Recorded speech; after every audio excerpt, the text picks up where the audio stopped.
जनमत मीडिया में आपका फिर से स्वागत। आज हम फिर लौटे हैं एक नए उन्वान के साथ और एक नए मेहमान के साथ। आज हमारे साथ हैं मूसफ काजी, जो नए नेशनल सेक्रेटरी हैं एसआई ऑफ इंडिया के और एक्स सीनियर करेस्पॉन्डेंट थे हिंदुस्तान टाइम्स के। तो आज हम इनसे कुछ गुफ्तगू करेंगे कि मीडिया और इस दौर में मीडिया का क्या रोल है और क्या असल में मीडिया अभी कर रही है और क्या स्कोप है और डेमोक्रेसी इससे कितनी मिली जुली हुई है। तो पहला सवाल बहुत बेसिक सा मूसफ भाई आपके लिए। मैं ये पढ़ा है स्कूल दिनों में कि media is the fourth pillar of democracy. ये बात आज की सिनेरियो में इंडिया को लेकर कैसा आप समझते हैं? मेरे ख्याल से आज के सिनेरियो में तो ये बात और ज़्यादा इम्पोर्टेंस इख्तियार कर जाती है, क्योंकि जैसा कि आप लोग जानते हैं कि डेमोक्रेसी के बेसिकली 3 पिलर्स हैं, जुडिशरी, एग्जीक्यूटिव और लेजिस्लेचर। और बेसिकली ये तीनों जो डेमोक्रेसी के ब्रांचेस हैं, इनका काम ये होता है कि एक दूसरे पर चेक्स एंड बैलेंस रखा जाए कि कहीं पर जो एग्जीक्यूटिव है यानी जो हुकूमत वक्त है, कहीं पर वो कमज़ोर हो जाती है तो पार्लियामेंट उसे ठीक कर दे, या फिर कहीं पर पार्लियामेंट जो है अगर गलत किस्म के कानून बनाने लगती है तो एग्जीक्यूटिव उस पर एक अंकुश रखे। और अगर दोनों कहीं ना कहीं अपनी रिस्पॉन्सिबिलिटी को छोड़ रहे हैं तो जुडिशरी जो है वो इन दोनों पर अंकुश रखे। जो गलत कानून बना रही है या हुकूमत जो चीज़ गलत कर रही है उस पर जुडिशरी कहीं ना कहीं अपना हथौड़ा चलाए। कोई चीज़ जहाँ पर भी गलत हो रही है फ़ौरन उसको रोक दिया जाए। जो चीज़ की ज़रूरत है उसकी ज़रूरत को महसूस करते हुए उस पर गवर्नमेंट को वो चीज़ करने के लिए कहे। लेकिन आज हम ये देखते हैं कि डेमोक्रेसी की ये तीनों जो ब्रांचेस हैं, ये जो तीनों शाखें हैं, कहीं ना कहीं ये तीनों अपनी रिस्पॉन्सिबिलिटी छोड़ रही हैं। चाहे वो जुडिशरी हो, चाहे वो एग्जीक्यूटिव हो और चाहे वो लेजिस्लेचर हो, तीनों डेमोक्रेसी को मजबूत करने की बजाय उसे कमज़ोर करने पे लगे हैं। तो ऐसे में अब ज़रूरत आती है 4th पिलर की, जो कि है मीडिया। ये एक्सपेक्टेड था कि अगर तीनों ब्रांचेस जो कहीं ना कहीं आपस में जुड़ी हुई हैं वो अगर एक दूसरे पर चेक्स और बैलेंस नहीं रख सकते हैं तो ये काम फिर मीडिया करेगा कि जो चीज़ गलत हो रही है उसको गलत कहेगा, जो चीज़ सही हो रही है उसे सही कहेगा। और इसलिए जो है आज कहीं ना कहीं मीडिया की अहमियत और उसका ये जो 4th पिलर वाला रोल है वो बहुत ज़्यादा इम्पोर्टेंस इख्तियार कर गया है। जी, आप कह रहे हैं कि मीडिया का रोल इम्पॉर्टेंट है और इंडियन मीडिया इस या इस टॉपिक पर कैसा रिएक्ट कर रही है, या पोस्ट 2014 में क्या रोल रहा है मीडिया का और इंडियन मीडिया स्पेशली, इस ताल्लुक से आप क्या कुछ बातें रखें तो इंडियन मीडिया का जो है अगर हम पूरी हिस्ट्री देखें तो एक ये कहना चाहिए कि दोनों पहलू हमको उसके अंदर में नज़र आते हैं। हमको जिसको कहते हैं कि बहुत अच्छा जर्नलिज्म करते हुए भी जो है हमको इंडियन मीडिया नज़र आता है। ख़ास तौर से हम इंडियन एक्सप्रेस जैसे अखबार देखते हैं जिन्होंने एमरजेंसी के वक्त में, जब इंदिरा गांधी ने पूरे मुल्क में एमरजेंसी लगा दी थी और उस वक्त जो है तमाम जो इंस्टीट्यूशंस थे उन पर कहीं ना कहीं एक ज़बरदस्त किस्म का गवर्नमेंट का दबाव था, तो ऐसे वक्त में जो है इंडियन एक्सप्रेस जैसे कुछ न्यूज़पेपर्स जो है वो हुकूमत के सामने डट कर खड़े हुए और उन्होंने उन हालात में भी ये कहना चाहिए कि सच जो है वो लोगों के सामने पेश किया। हालांकि उस हालात में भी मीडिया की एक बड़ी तादाद थी जो कहीं ना कहीं हुकूमत की ये बोली बोल रही थी। हुकूमत रात को रात कहे तो रात कह रही थी, दिन को दिन कहे तो दिन कह रही थी। अब 2014 के बाद में जैसे कि आप जानते हैं कि मोदी हुकूमत आई बीजेपी की, और कहीं ना कहीं डेमोक्रेसी के तमाम जो इंस्टीट्यूशंस थे उनको वीकन करने का एक बहुत ज़बरदस्त काम उन्होंने किया। ये बात तो सही रहती है कि जो भी गवर्नमेंट ऑफ द डे है वो अपना एजेंडा चलाना चाहती है, लेकिन जिस रुथलेसली और अथॉरिटेरियन अंदाज में ये गवर्नमेंट ने अपना एजेंडा चलाने की कोशिश की वो अनप्रेसिडेंटेड है। और उसकी मार हम लोग देखते हैं कि कहीं ना कहीं मीडिया पर भी पड़ी, और उसका एक वाज़ेह नतीजा ये दिख कर आ गया कि मीडिया और उसमें ख़ास तौर से जो इलेक्ट्रॉनिक मीडिया है जो ज़्यादा इन्फ्लुएंशियल है प्रिंट मीडिया से, वो बाय एंड लार्ज जो है गवर्नमेंट का ये कहना चाहिए कि ही एक आर्म बन गया। ना सिर्फ गवर्नमेंट का एक आर्म बन गया बल्कि गवर्नमेंट की एक प्रोपेगेंडा मशीनरी बन गई है। मैं कह रहा हूँ बाय एंड लार्ज, जाहिर सी बात है एक्सेप्शंस जो है हमको हर जगह मिलेंगे, लेकिन इलेक्ट्रॉनिक मीडिया हम लोग अक्सर बड़े पैमाने पर अगर देखें तो वो गवर्नमेंट का ही एक एक्सटेंशन बन गया है। और जो काम गवर्नमेंट ये कहना चाहिए कि खुले अंदाज में नहीं कर पाती है, कभी कभी वो चीज़ तक मीडिया जो है कर लेती है।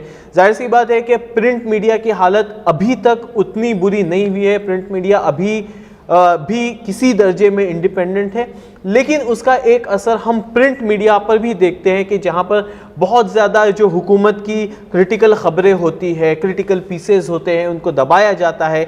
ऐसे जर्नलिस्ट जो गवर्नमेंट पे बहुत ज़्यादा क्रिटिसाइज़ करते हैं, गवर्नमेंट की पॉलिसीज़ को क्रिटिसाइज़ करते हैं, कहीं ना कहीं उनकी आवाज़ को दबाने की कोशिश की जाती है। उनको या तो जॉब से निकाल दिया जाता है या फिर जो आर्टिकल्स वो लिखना चाहते हैं उनको वो लिखने का इंडिपेंडेंस नहीं दिया जाता है। तो ये कहना चाहिए कि मीडिया के लिए एक ये जो मौजूदा दौर है वो एक बहुत ज़्यादा ख़तरनाक दौर है, जिसके अंदर में प्रेस फ्रीडम जो है आज की तारीख में वो बहुत कम हो गया है। आप जैसा कह रहे हैं कि मीडिया गवर्नमेंट आर्म बन गई है, और मीडिया का एक सबसे इम्पॉर्टेंट रोल जो होता है वो ये होता है कि opinion shaping of the people, of the citizens.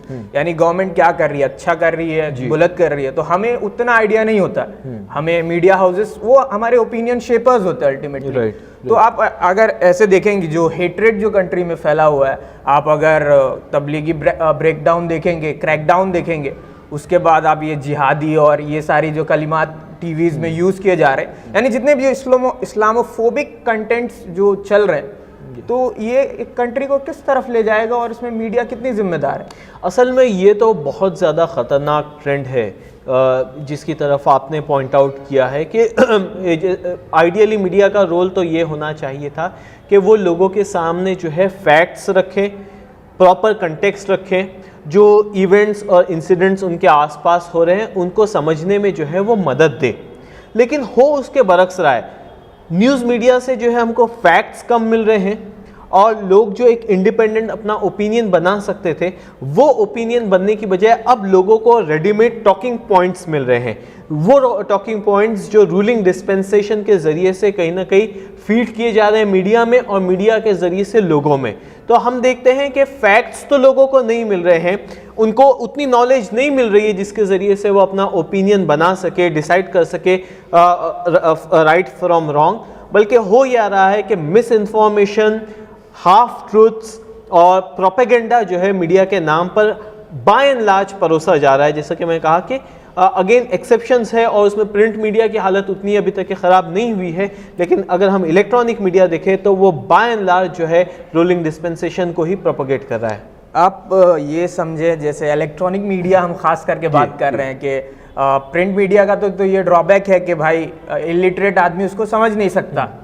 और जब से 2014 के बाद डिजिटाइजेशन, ये एक फैक्ट है कि इंडिया में बढ़ा है, लोगों के पास फ़ोन, स्मार्टफोन्स और व्हाट्सएप वायरल वीडियोस, ये आप समझ रहे हैं कि इलेक्ट्रॉनिक मीडिया कैसे वो जो एरिया, गांव जहां अखबार नहीं पहुंचता वहां हेट्रेड पहुंचा रहा है और गलत प्रोपेगेंडा पहुंचा रहा है। ये एक फैक्ट है। लेकिन मैं इससे आपसे एक सवाल जोड़ के पूछना चाहता हूँ, जब मीडिया बाय लार्ज है, कुछ मीडिया हाउसेस जो अपना काम कर रही हैं, तो इसमें आप ये मैं ट्रेंड देख रहा हूँ कि सिटीजन्स बहुत विजिलेंट होकर दिख के आ रहे हैं, सिटीजन्स काफ़ी विजिलेंट होकर के दिख करके आ रहे हैं, या आप इंडिविजुअल्स देखें, इंस्टाग्राम पेजेस देखें और ये सारे लोग देखें, तो क्या ये एक डेमोक्रेसी के लिए कैसा है और ये गवर्नमेंट के लिए कैसा है, इस पर कुछ रोशनी डालिए। जी, तो अगेन ये भी एक दो धारी तलवार है। इसका जो अच्छा पहलू है वो तो ये है, जाहिर सी बात है कि जैसा कि खुद आपने पॉइंट आउट किया कि जहाँ पर मीडिया नहीं जा रहा है वहाँ से भी जो है लोग अपने स्मार्टफोन और अपने सोशल मीडिया अकाउंट के ज़रिए से जो चीज़ें छुपी हुई है, जो चीज़ें सामने आना चाहिए उनको ला रहे हैं, और उसका बड़ा फ़ायदा हम लोगों को देखने के लिए मिला है। ख़ास तौर से करप्शन हो या फिर गवर्नमेंट की स्कीम्स की जो नाकामी हो, वो बहुत सारे लोगों ने इस तरीके से जो सिटीज़न जर्नलिस्ट हैं उनके ज़रिए से ये तमाम चीज़ें हाईलाइट हुई है। उसका जो ड्रॉबैक है वो ये है कि इसकी वजह से कहीं ना कहीं मिस इन्फॉर्मेशन भी जो है बहुत ज़्यादा बढ़ गई है। अक्सर हम लोग व्हाट्सएप यूनिवर्सिटी जैसे टर्म सुनते हैं और उसका मतलब यही है कि बेसिकली न्यूज़ मीडिया का जो अब तक रोल था वो ये था कि न्यूज़ मीडिया अपने साथ में एक क्रेडिबिलिटी रखते थे कि अगर कोई चीज़ टाइम्स ऑफ इंडिया में पब्लिश हो रही है, इंडियन एक्सप्रेस में पब्लिश हो रही है या स्टार न्यूज़ पर आ रही है, तो यस उस पर जो है ऑथेंटिसिटी की एक मोहर लग जाती है। लेकिन आज चूंकि खुद न्यूज़ मीडिया ने अपनी हालत ऐसी कर दी कि उसकी क्रेडिबिलिटी कम हो गई है, उसने जो है लोगों को एक्चुअल न्यूज़ देना बंद कर दिया है, सिर्फ गवर्नमेंट का और प्रोपेगेंडा प्रोपोगेट कर रहे हैं। तो ऐसे में लोग जो हैं जो इन्फॉर्मेशन फीड कर रहे हैं, कहीं ना कहीं लोग उस पर भी रिलाय करने लगे हैं, लेकिन उसकी ऑथेंटिसिटी पर भी एक बड़ा सवालिया निशान है। तो ये कहना चाहिए कि ओवरऑल एक क्राइसिस ऑफ क्रेडिबिलिटी है जो आज हमको अक्रॉस द बोर्ड मीडिया में नजर आता है। लोग ना ट्रेडिशनल मीडिया पर भरोसा कर रहे हैं और ना जो सोशल मीडिया पे चीज़ें आ रही है वो भरोसा करने के लिए लायक हैं। तो ऐसे में जो है एक हमको ये कहना चाहिए कि मीडिया एक ट्रांजिशन वाले फेज से गुजर रहा है, और किस तरीके से मीडिया की क्रेडिबिलिटी वापस लाई जाए इस पर जो है हम लोगों को सोचना पड़ेगा। ये तो लाइक हम वर्ल्ड की सबसे लार्जेस्ट डेमोक्रेसी है, दुनिया में हमारी एक अलग रिस्पेक्ट है डेमोक्रेसी को लेकर के कि हम दुनिया की सबसे बड़ी डेमोक्रेसी है। लेकिन जब हम अपने आप को कंपेयर करते हैं इंडियाज वर्ल्ड्स ओल्डेस्ट डेमोक्रेसी से यानी अमेरिका से, और अमेरिका में भी जैसे ट्रम्प जैसे रूलर की जो काफ़ी राइट वेस्ट और लाइक एक्सट्रीमिस्ट टाइप के रूलर थे, उनके पीरियड में भी आपको बहुत फ्रीडम ऑफ जर्नलिज्म देखने मिला। लोग बहुत क्रिटिकल क्वेश्चंस पूछते थे जो वीडियोस हमें मिलते हैं। तो क्या उससे हमारे इंडियन जर्नलिस्ट को कुछ सीखना चाहिए? बिल्कुल बिल्कुल। आई थिंक उसकी एक बड़ी वजह ये है कि कहीं ना कहीं अमेरिका में विथ ऑल इट्स फ्लॉज जो डेमोक्रेसी के इंस्टीट्यूट्स है, इंक्लूडिंग ये कहना चाहिए कि जो मीडिया है उसको ओवर द पीरियड काफ़ी स्ट्रेंथन किया गया है। उसकी जो इंडिपेंडेंस है, मीडिया की जो इंडिपेंडेंस है, उसको बहुत ज़्यादा ये कहना चाहिए कि बहुत ज़्यादा शिद्दत के साथ में उसको एक अरसे तक के जो है प्रोटेक्ट करने की कोशिश की गई है। बहरहाल उसकी एक वजह कहीं ना कहीं एक अमेरिकन इंडिविजुअलिज्म, जो एक अमेरिकन कल्चर है जिसके अगेन बहुत सारे नुकसान भी हैं, लेकिन एक बड़ा फ़ायदा ये है कि वो किसी एक जिस तरीके से हम कहते हैं कि एक फ्लॉक ऑफ शीप होता है, भेड़ों का एक जत्था होता है, उसकी तरह वो बह नहीं निकलते हैं, बल्कि एक कहीं ना कहीं एक इंडिपेंडेंस जो है उनके अंदर में भी पाई जाती है। और उसका जो नतीजा है हम लोगों ने ये देखा कि ट्रंप की तरह का एक अथॉरिटेरियन फिगर होने के बावजूद बाय एंड लार्ज जो है मीडिया में ने अपनी इंडिपेंडेंस को नहीं खोया, और इंडिपेंडेंटली जो है वो ट्रंप को और गवर्नमेंट को बहुत ज़्यादा क्रिटिसाइज भी करते रहे। अगेन वहाँ की मीडिया के अंदर में भी फ्लॉज हैं। जो एक बड़ा फ्लॉ है कि उनके पास में मीडिया पार्टीजन है। एक जानिब फॉक्स न्यूज़ है, दूसरी जानिब MSNBC है। MSNBC बहुत ज़्यादा एंटी ट्रंप और लेफ्ट विंग है, और उसी जानिब अगर हम देखेंगे कि फॉक्स न्यूज़ है जो बहुत ज़्यादा प्रो ट्रंप है। तो उसका नुकसान ये होता है कि लोगों को जिस तरह का न्यूज़ देखना है वो उस तरह का न्यूज़ देखते हैं। लोगों को अगर सिर्फ ट्रंप की पॉजिटिव चीज़ें देखना है तो फॉक्स न्यूज़ देखते हैं, अगर उनको सिर्फ ट्रंप के खिलाफ सुनना है तो वो CNN या MSNBC देखते हैं। तो उससे एक इन्फॉर्म जो हमको कहना चाहिए कि सिटीजनरी बनना चाहिए, वो चीज़ नहीं आती है। आपको जैसा खाना चाहिए वैसा खाना आपको परोस दिया जाता है, तो वो चीज़ भी जो है किसी डेमोक्रेसी के लिए अच्छी चीज़ नहीं है। आपने जो बात बताई इस बारे में, आपको नहीं लगता है कि इंडिया में भी यही मिजाज बहुत उतना इक्वल डिफरेंस में तो नहीं, लेकिन जो फीडिंग वैसी ही हो रही है कि जो लोग हैं जो जिस टाइप का न्यूज़ देखना चाहते हैं एंटी मोदी तो एंटी मोदी न्यूज़ देखते हैं, और जो लोग हैं जो प्रो मोदी देखना चाहते हैं वो प्रो मोदी न्यूज़ देखते हैं। तो इन दोनों के बीच में कुछ वो नहीं है, वो बोलते हैं यार यही सही है, ये बोलते हैं यार यही सही है। मतलब एक मिडलिंग जो एरिया रहता है कि हाँ यार ये दोनों क्या सही है। तो ये डिवीजन और बढ़ा रहा है, अल्टीमेटली हमारे बीच में डिफरेंसेस बढ़ा रहा है। आई थिंक उसका एक बड़ी वजह यह है कि न्यूज़ मीडिया का फोकस जब शिफ्ट हो जाता है रिपोर्टिंग ऑफ द फैक्ट्स और पुटिंग थिंग्स इन पर्सपेक्टिव से पुटिंग आउट ओपिनियंस, यानी लोगों को खबरें देने की बजाय बहुत ज़्यादा सिर्फ ओपिनियन दिया जाता है, तो जाहिर सी बात है कि उस तरह का एक डिवीजन बन जाता है। अब इंडिया में तो आप देखिए कि 90% जो मीडिया है, एटलीस्ट इलेक्ट्रॉनिक मीडिया जो है वो बहुत ज़्यादा प्रो गवर्नमेंट हो जाता है, और प्रिंट मीडिया भी अक्सर एक्सप्लिसिटली नहीं तो गवर्नमेंट की ही लाइन टो करता है, और जो एंटी गवर्नमेंट मीडिया होता है वो बहुत ज़्यादा माइनॉरिटी में है। तो अगेन अमेरिका से उसको कंपेयर करना सही नहीं है, लेकिन आपकी ये बात इस हद तक के सही हो सकती है कि हाँ भाई ये चीज़ ज़रूर है कि कहीं ना कहीं मीडिया के अंदर में भी एक पार्टिजनशिप क्रिएट हो जाती है। अब उसको दूर किस तरीके से किया जाए, तो उसका जवाब तो यही है कि मीडिया जो है बाय एंड लार्ज वो फोकस करे फैक्ट्स प्रोवाइड करने पर, नॉलेज प्रोवाइड करने पर और ख़बरें प्रोवाइड करने पर। और सेकंड चीज़ ये है कि जब हम लोग ये कहते हैं प्रो मोदी और एंटी मोदी, देखिए कुछ चीज़ें तो हैं जिसके अंदर में कोई दो रुख नहीं हो सकते हैं। रेसिज्म के कोई दो रुख नहीं है, रेसिज्म गलत है। इस्लामोफोबिया के कोई दो रुख नहीं है, वो चीज़ गलत है। मोदी या उसके लोग जो जिस तरह का अथॉरिटेरियनिज्म चाहते हैं इस इंडिया में, वो चीज़ गलत है। उसको देखने के कोई दो नज़रिया या दो पहलू नहीं हो सकते हैं। तो ऐसे में अगर ये कहा जाए कि भाई हम लोग गैर ज़रूरी तौर पर बैलेंस करने की कोशिश करें, जिस तरीके से कुछ जर्नलिस्ट इवन इलेक्ट्रॉनिक मीडिया में भी करते हैं, अननेसेसरी कि भाई ठीक है थोड़ा सा तबलीग जमात को बुरा बोल दो, थोड़ा सा आरएसएस को बुरा बोल दो, एक फॉल्स इक्विवेलेंस जिसको कहते हैं क्रिएट करने की कोशिश की जाती है, तो वो चीज़ भी गलत है। सही, जो चीज़ सही है उसको आप सही कहें, जो चीज़ गलत है उसको गलत कहें।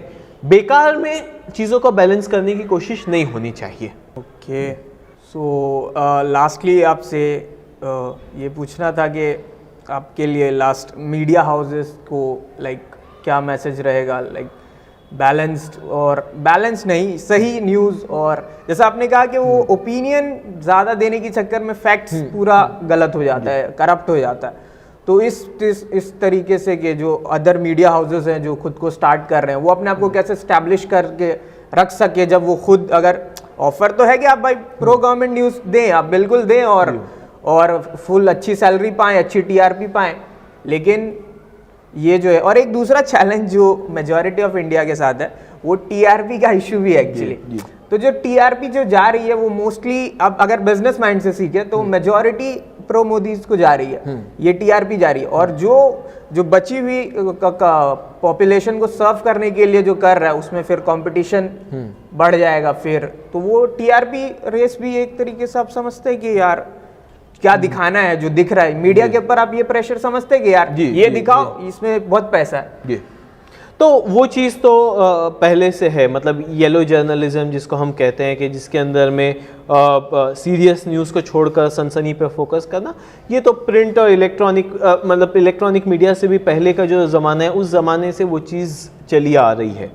तो ऐसे में ये चीज़ पहली चीज़ तो ये मुझे लगता है कि कहीं ना कहीं गलत फहमी है कि अगर आप सिर्फ और सिर्फ सनसनी दिखाएंगे तो ही आपका चैनल चलेगा, तो ही आपकी खबरें बिकेंगी, ये एक कहीं ना कहीं गलत फहमी है। मिसाल के तौर पर अगर आप देखिए कि रविश कुमार का शो जो है एनडीटीवी पर आता है, अगर आप उसकी व्यूअरशिप देखें यूट्यूब पर, तो उसकी viewership as good as any other show on news media है।